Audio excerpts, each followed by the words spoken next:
Johannes, nice to see you. Thanks for your time, as always. Squad-wise, looking for Sunday, nearly Saturday there, but for Sunday, coming out of the Preston game, any of those guys, any issues at all, the ones who are on duty at Preston? No, not really. It's the same, and hopefully some of the guys that have been out for a while now will start nice and easy to be back with the team again. I think we can expect to have Fastnack back maybe start of next week. Lungi obviously has been with us for the group now a couple of weeks, so it looks a little bit more bright. Within that kind of context, then, where are we with Nacho and Gunny at the present moment? Gunny is about. There's an injury here, and he have had 2 injections now, and it's also about pain, where it's for him to get started when he doesn't feel pain anymore, and at the moment he cannot do his reactions well enough without pain. So that's of course an issue for him and for us. We hope it can settle, quick, but it is all. I think it will be realistic for us to talk about a couple of weeks still. From this point? Yeah, from this point here. The same with Nacho, even though, like I said the other day, it was not that severe as we actually thought it was to begin with. But still, like I also said the other day, we have to do it the conservative way now, where we make sure that he's fully fit when he gets back with us. So it can also be, from this point today, a couple of weeks, and maybe it will be let's see if we can get him ready before the national break, but it can also be that it will be after that. Yeah, which will give you another 2 weeks. Yeah, exactly. I mean, that's not obviously clearly not ideal, 2 very key players for you, but you've already seen it in these 2 games, whether it's the midfielders, whether it's George, it's that thing where players are now have to step up and prove that they should be in the conversation as well. Yeah, it is, and it's a matter of that, and it's a matter of for us as coaches to find the right positions and the right movements, so we make sure that the players that we put on that they can really be as comfortable as possible. But I think we have a good squad, and I think we have a good competition for a lot of the positions. So we can expect and can also expect in the future that there will be injuries, there will be suspensions, and we cannot play with the same 11 all the games. So that's how it is, and also a big part of why it's so important that we keep on developing these young guys so they can take the step, but also of course we have to be. We have to get used to the experienced players because they have a big role for the team as well. So it's a fine balance. But we have to expect that there will be players off. And in terms of Sunday's game, 3rd game, 2 gruelling away games. I mean, you only made the 1 change. I think your starting lineup for Preston, Marcondes came in. Yeah. But have you got to be mindful, do you feel, going into this game in terms of your 11 selection-wise, just as a reflection of the week you've had? Yeah, we have to, and we of course obviously looking at the physical numbers. Some players are actually better when they can just continue playing because that's what their body is used to, and some we have to be not protective but just a little bit careful. So obviously we find out and we will see tomorrow. But I don't expect too many changes, but maybe 1 or 2 changes. This is also the game where, in terms of days as a lead into the game, is actually maybe the best one for us out of these 3 games, where the first one in Stoke, we only had 1 day of preparation, then on to the next one Tuesday night in Preston. But here up to the Middlesbrough game, we've actually had a couple of days. So hopefully this will be, in terms of preparation, the best one for us. Just wanted to ask you how close maybe is Kay Gordon now to coming into your thoughts for the 11. I mean, you turned to him as part of what those changes you made at half time, and every time he's been on the pitch, it feels like he's potentially can make something happen. So is he really pushing now? Yeah, he is, and I think what he did well is that we made him play for the 21s against Sparta Prague at home. To give him some minutes and also to find his rhythm in the game. And I think what he did well was to come on and also score that goal. And also now to get started to have some minutes and actually to be able to compete for that position, which is important. So we don't have too many positions out there where they feel too safe. That's also a part of the environment that we want to create, that you have to perform in training and you have to be as good as possible in training. And if you are, then you will also get the chance. And I think he's been doing well and can also give us some other moments out there, because he can dribble and he's a great finisher, and he's very good at taking on his direct opponent. So also to have that option from the bench is good for us. It's first time in this setting that we've able to speak to you about, confirmed now, Jack Wilshere, first team coach. Two things really, why was he the candidate that you and Ben settled on, and how's it been the initial? I know he's only been in the building maybe a day or two, but what's the initial feeling? I think first of all, when you recruit, you sit down together and then you make a list of what it is actually we need, what is it we want, and then from there on, when that is crystal clear, we start working out, okay, who's the actual candidates when we look at this list, and he was one of the first for us to mention, because with what we're trying to build here, of course, with the young players, but also to have a certain vision of how the game should be played and so on. He fits very well into the club and the environment here. So he was one of the candidates more or less from day one, and a lot of meetings to be had. First Ben and Neil, and then after that Glenn and I. And then we took the decision after some weeks, and also some days of thinking, and maybe also for him some days of thinking. But we are happy to have him in the building, because he will add that quality. He's of course a coach where he's been around some of the best coaches, but also starting on his own, trying to build something. I think it's very good to have coaches that have tried to be a coach for a youth team, because then you actually have to do a lot yourself. You have to plan everything, you have to prepare everything, you have to execute it. So it's a good experience to have. And now I think he's more than ready to take the next step. So we are really happy to have him. Yeah, it's an interesting point, because maybe with his playing career, there might have been people in his situation felt, I'm going to go in at first team coach level, but he almost wanted to go and do his apprenticeship, didn't he? And that maybe speaks volumes about the type of person he is. Yeah, definitely. And I think some of the better coaches you see out there at the moment are the ones where they have actually taken I don't know if it's the right word to call it a slow start, but a start where they started, to get to know about the basics. How do you prepare a session? How do you execute it? How do you give feedback to players? How do you manage to have a team and coaches around where it's not top level and you have to deal with all the other stuff around being a senior head coach, and that will give you experience and make you ready to take the next step. And I think if you plan that well, I think you are very good prepared for when you then have to take that step up to the senior level. And he's there now.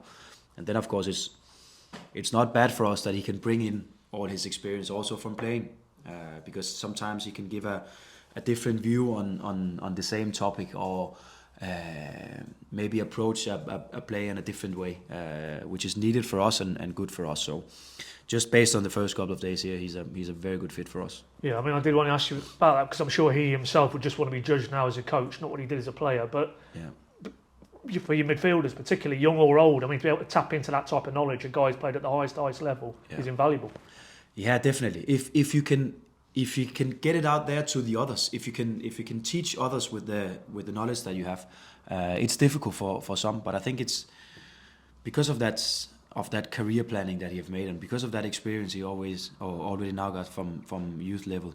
He's used to that. He's used to delivering the message. He's used to telling his ideas to players. So that's sometimes the most difficult part about it.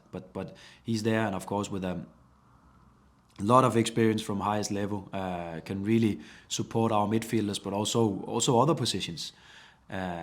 So I think it's important for us to have that knowledge also in the building. I don't think it's something we just always in every situation need to have, but I think if you find the right candidate, it's a good asset. I think that was Wednesday, your club confirmed that, and then later in the evening we had the share process. I asked you, I think, on a previous press conference about just how it's working with Mark, but obviously a big moment in terms of that's Delia and Michael now standing down from the board. I just wanted to get your reflections on them, their legacy, and your personal experience, maybe these 5 months you were in the building. Yeah, I've obviously known them for 4 or 5 months, and I just feel it. So I don't have all the...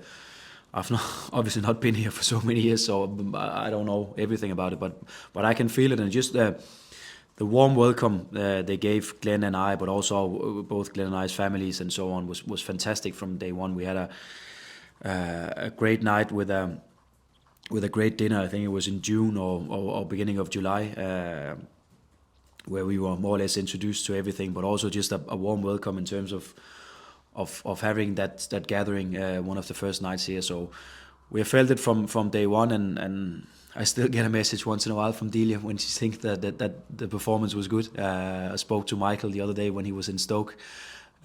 So they still, of course, have the desire and the passion for this football club and loves everything that's happening at the moment, and really want to be informed as well, and really want to be around, which I think it's fantastic. You don't see that kind of people in that many clubs. So we have to be happy that they're here. It's fantastic.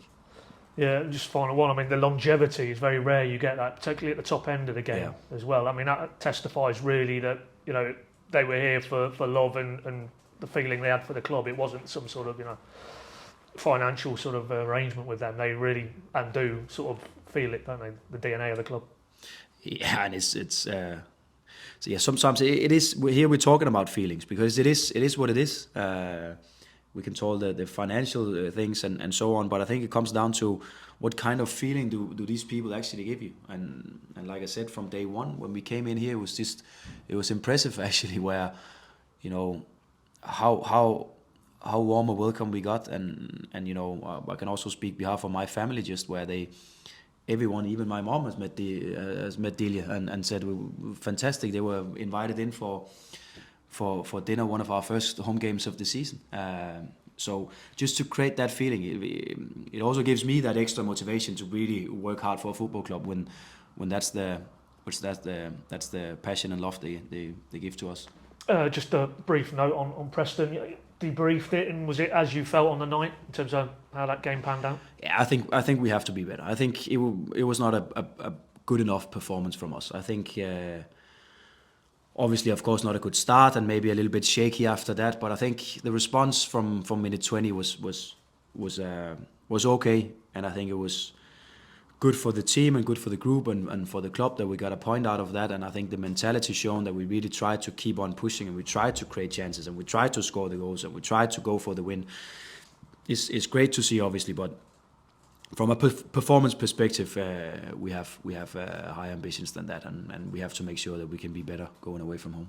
And when you're sitting down with the players, or whether it's your coaches and individual players or groups of players, as you've spoken about in the past, I mean, do you, with a game like that, do you focus on maybe the first 12 minutes and what you didn't do well, or do you have to accentuate, you know, well, the reaction thereafter shows a lot about what we're all about? Is it difficult to get the balance with a game like that? I hope not. You have to ask the players if they think the balance was right. I think after a game like that, it's the culture we try to build here, where we can be open and honest and critical, because no one in the room was satisfied with that performance. We were satisfied with the response, and we got a point, and we showed great mentality in some really decisive moments, but performance-wise, we were not satisfied. And that was also the feeling I got from the players after the game, and also the feeling when we met in a couple of days after. They were also not satisfied with the performance. And then it is important for us that we can look at it with critical eyes, and we can go into detail and say, okay, the start was not good enough. But also some moments after we scored that second goal was not good enough, where we opened up the game too much again, and there was possibilities for us in the game, but we really didn't take care of it, and we were not playing with enough quality, both individually and collectively, and that we simply need to look at. And I think as a football team and as a coach, it's something that happens. It will also happen more times this season. Definitely, we just have to make sure that we take everything from a learning perspective out of it, so we can clarify for everyone, okay, what went wrong here, and what is it exactly we have to do better. Thoughts on Boro? How did you assess that challenge Sunday? A completely different challenge, because it's where Preston was more man marking, or actually completely man marking all over, especially in midfield. This is another type of team where they're more defending spaces, they're more covering spaces as a unit, see if they can force us to pass into certain areas where they can intercept the ball from us. So we have to be good in our positional game. We have to be strong in our positions. We have to anticipate the game well. We have to create some certain patterns offensively that we can rely on, and we know that we can do no matter what they are doing. So that's the first task for us, and to get control in the game, to take the ball, because it is obviously also a team Middlesbrough where they like to be on the ball as well. So that will be the first. That will be the first battle in the game. Who will take care of the ball? So that will give us some signs already after 5-10 minutes. But a completely different one compared to the other two we just have had. So I'm glad we have had a couple of days to prepare. I mean, they had a very good win midweek, Sheffield United. But I think Glenn said after the fans forum the other day, that if you look at a lot of the underlying metrics, they're really up there with any team in the division. Maybe they will feel they haven't quite, a bit like yourself, maybe got the points on the board, but there's no doubt that this looks like a group of players and a head coach who will feel they will be in that conversation maybe come the end of the season. Yeah, they have a very, very clear style of play, and you know, I think when we look at them, it seems like the players are comfortable in what they're doing, and they try to do it even though they're a little bit under pressure, or even though the scoreboard in the game is not perfect for them. They still try to do their stuff and their things, and that's impressive. And I think when they are good, they are very good. So we have to have respect for that. But I think, like all the other games we play, it's so much down to us, and it's so much up to how well we can start the game, how well we can find the rhythm in the game, and then of course also for us to be very, very front-footed in our pressing, so we make sure that the space is tight and we cover the space well for each other, and we don't allow them too much time on the ball. So there's a lot of things to prepare, and I think it's a good test for where we are now as a group. I think we can expect a good game on Sunday, because it is two good teams, and I think it's only Leeds in the league at the moment that have had more passes than us and Middlesbrough. So it is definitely, like I said, it will be a battle in the game who will take control. Just final one from me. Carrow Road, I think that you're almost a year unbeaten. I think if you come through this game, it would be a year unbeaten, spanning obviously different coaching eras. But you spoke about the away fans midweek and how they really drove you on. This type of game, good opponent, grueling week, even more so the home fans in this type of game could help get you over the line on Sunday. Yeah, definitely. Because we should expect and have to expect that this is going to be a tight one. Can maybe be decided 1 or 2 goals. So definitely there will be moments in the game, like all the others we have had so far in the season, where we have to defend and we have to get all the support that we can, and then there will definitely also be moments where we are on top and we can get that extra boost from the stands and sometimes more or less have the feeling that they are creating the goal together with us. So definitely we need it, and that will be important for us, and I think what's also important is that hopefully we can get on to another good performance at home and give the fans a good Sunday. Thanks, Johannes. Good luck. Cheers. Just one from me, Johannes. Yeah. You mentioned the other night about play style and maybe how it could develop in the future. I'm just interested in that process. Is that about watching other teams and sort of making sure you're following the trends? Is that your idea? How does that process sort of evolve your own play style, and has it evolved from when you started at Norwich? Yeah.